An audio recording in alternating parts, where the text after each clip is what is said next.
राधे राधे मंडळी. तुमचं असं कधी झालं आहे का की एखादी म्हणजे मैत्रीण असो किंवा मित्र असो किंवा जवळची अगदी व्यक्ती अ, ज्यांची तुम्हाला एखाद दिवशी इतकी आठवण येत असते की तुम्हाला चैन पडत नाही, अगदी सतत डोक्यात विचार काम करत असताना पण त्याच व्यक्तीचे विचार येतात आणि असं असताना अचानक त्या व्यक्तीचा फोन येतो. आपल्याला किती आनंद होतो नाही का? किंवा डोरबेल वाजते, आपण उघडायला जातो तर तीच व्यक्ती समोर उभी असते आणि आपण काय म्हणतो, 100 वर्ष आयुष्य तुझं. हे का होतं माहिती आहे का?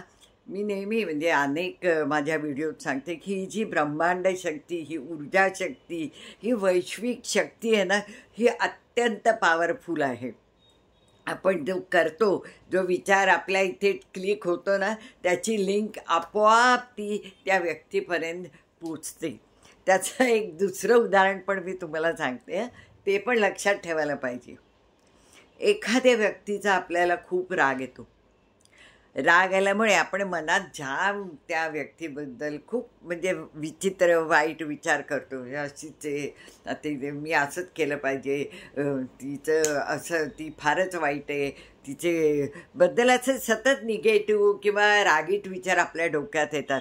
मग आपण अनेक गोष्टी अशा चांगल्या वाचतो, ऐकतो, मग आपण विचार करतो नाही नाही हे सगळं विसरायचं आता, असे विचार येता कामा नये. आणि बाय चान्स ती व्यक्ती भेटली तर मी तिच्याशी चांगलंच बोलीन, नीट बोलीन असं म्हणून आपण जेव्हा केव्हा त्या व्यक्तीला भेटतो ना, तेव्हा अगदी काय म्हणतोस किंवा काय म्हणतेस, कशी आहेस असं बोलतो. पण ती मात्र रागाने बोलते, हो माहिती आहे तुझ्या मनात वेगळंच आहे, तू बोलतेस वेगळंच वगैरे असे. म्हणजे आपले जे विचार आहेत, जे खरे रागाने केलेले विचार आहेत, ते ऑलरेडी तिच्याशी कनेक्ट झाले असतात. त्यामुळे आपल्याला कळत नाही आपण एवढं चांगलं बोललो तरी ही आपल्याशी अशी का वागते किंवा हा आपल्याशी असा का वागतो. म्हणून मंडळी मी म्हणते ना की मनातसुद्धा तुमच्या जर का एखादे वाईट विचार, कारण एक तर ऊर्जा जी असते ती जागृत असते, ती जशी चांगले विचार दुसरीकडे पोचवते तसे तुमचे मनातले वाईट विचार पण दुसरीकडे पोचले जातात. तुम्हाला आला आहे का असा अनुभव? तर नक्की सांगा.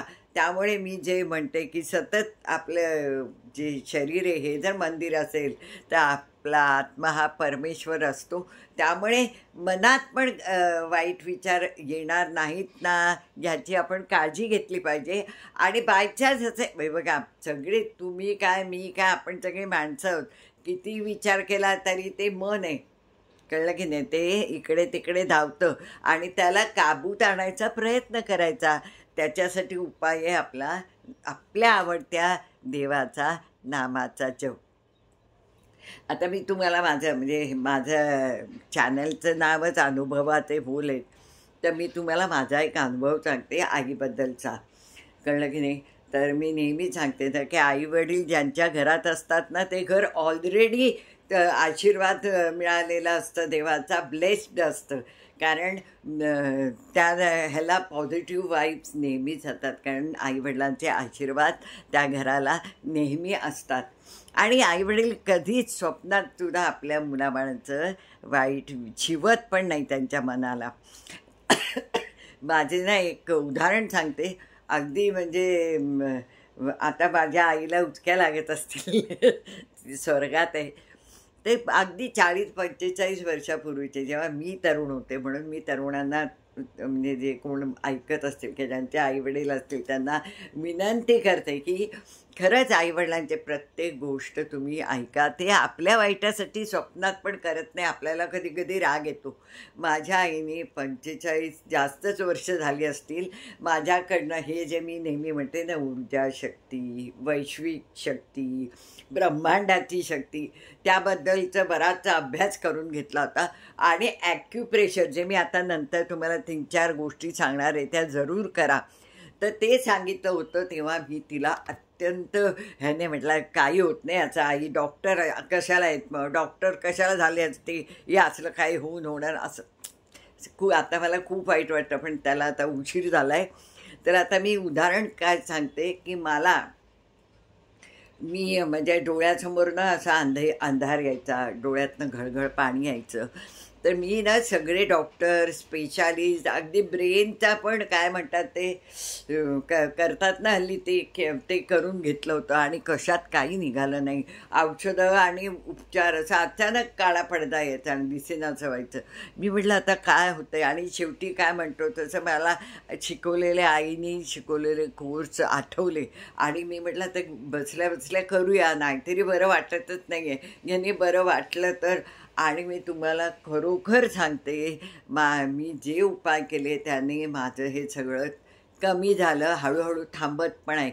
लक्षात ठेवा मंडळी, आपण औषधं घेतो 1 महिन्याचे हजारो रुपये देऊन, त्यातपुरतं आपल्याला बरं वाटतं आणि परत तो आजार होतोच की नाही. मग ते जर का मी सांगीन तुम्हाला हे एक उपाय तुम्हाला सांगणारच आहे, ते अतिशय उपयोगी आहे. काही नाही तर नुसते बसले असताना करा, टी व्ही बघत असताना करा, झोपायच्या आधी करा. त्याचा खूप फायदा मला झाला आहे. आणि स्वतःवर विश्वास ठेवून करा, कारण हे औषध नाही, हे विश्वास आणि आपल्या ऊर्जाशक्तीवरचा भरोसा, ह्याच्यावर ह्या गोष्टी करायच्या आहेत. त्याच्या आधी मी ना म्हणजे मला आता जेव्हा हे बरं वाटत गेलं तेव्हा आईची प्रकर्षाने जाणीव झाली, आठवण झाली आणि खूप वाईट वाटलं की आपण त्यावेळेला आईला आपण असं बोललो. म्हणून तुम्हाला विनंती करते, पुढच्याच ठेस मागचा शाणा, तसं की खरंच आई वडील जे बोलतात त्याचा विचार करा, कारण त्याच्यामागे तुमच्यावरचं त्यांचं प्रेमच असतं, हे नक्कीच लक्षात ठेवा. आईबद्दल मी 4 ओळी लिहिल्यात, त्या वाचून दाखवते. आई म्हणजे आईच असते, तुमची आमची सगळ्यांची सारखीच असते. आईची महती ज्यांना आई आहे त्यांना कदाचित समजणार नाही. आम्हाला विचारा ज्यांची आई देवाघरी गेलेली असते. तू है तो दिल धड़कता है, तू है तो सांस आती है, माँ तू ना होती तो मैं नहीं होती, तू ना होती मेरी दुनिया नहीं होती, तू है तो दिल धड़कता है. हे अगदी सत्य आहे. म्हणून मी सांगते की आई आणि वडील हे पेक्षा जास्त आपल्या मुलाबाळांवर प्रेम करतात आणि त्यांच्या भल्याचाच विचार करतात. आता मेन म्हणजे आता तुम्हाला काही मी पॉईंट्स सांगते, ते टी व्ही बघताना करा, झोपलेलं असताना करा. त्याचा फायदा मला झालेला आहे म्हणून मी ते अनुभवाचे बोल तुम्हाला शेअर करते. हे असं करा, साधारण 30-40 वेळा करायला लागतं. रोज करायचं, सकाळ संध्याकाळ करायचं. याने डोळ्याला खूप आराम पडतो, खूप फरक पडतो. कानासाठी हे बघा, दोन्ही हाताला हे असं या इथे आपल्याला त्याचा प्रेस करायचा अंगठ्याने जरा जोरात 30-40 वेळा सकाळी संध्याकाळी करा. कानाचे प्रॉब्लेम, माझ्या कानामध्ये जेव्हा पस झाला होता उपाय चालू होते, ड्रॉप चालू होते, तेवढ्यापुरतं बरं वाटायचं, परत 1 महिन्याने चालू व्हायचं. म्हणून मी आईने तेव्हा शिकवलेले सगळे उपाय केले आणि त्यांनी खरंच मला बरं वाटलं. आता खूप कमी झाला आहे, जवळजवळ गेला आहे. तर म्हणून मी सांगते, ऊर्जेवर आणि स्वतःवर विश्वास ठेवून करा, फायदा नक्कीच होतो. तिसरं म्हणजे आपल्याला अपचनाचा नेहमी त्रास होतो ना, तर हे असे जोरात दाबायचं, याने पण खूप फरक पडतो. आणि तिसरी गोष्ट आहे, फोन आला होता म्हणून मी मध्येच पॉज घेतला. तिसरी म्हणजे आपले जे व्रिंकल्स असतात किंवा चेहरा एकदम फ्रेश दिसण्यासाठी हे जे असतात ना, इथे असं प्रेस करायचं. कसं दाखवू, या बोट इथे प्रेस करायचंच, 25-30 वेळा प्रेस करा. चेहरा खूप छान होतो, व्रिंकल्स कमी होतात. कळलं की नाही? आणि शिवाय आपले कपाळाचे जर का रिंकल्स कमी करायचे असतील किंवा झोप येत नसेल किंवा इकडच्या शिरा मोकळ्या करायच्या असतील तर हे असं एक साधारण 50 वेळा करून तर बघा, नुकसान काही नाही झालं तर फायदा. तर हे सगळे मी करते आणि खूप फायदा होतो त्याचा.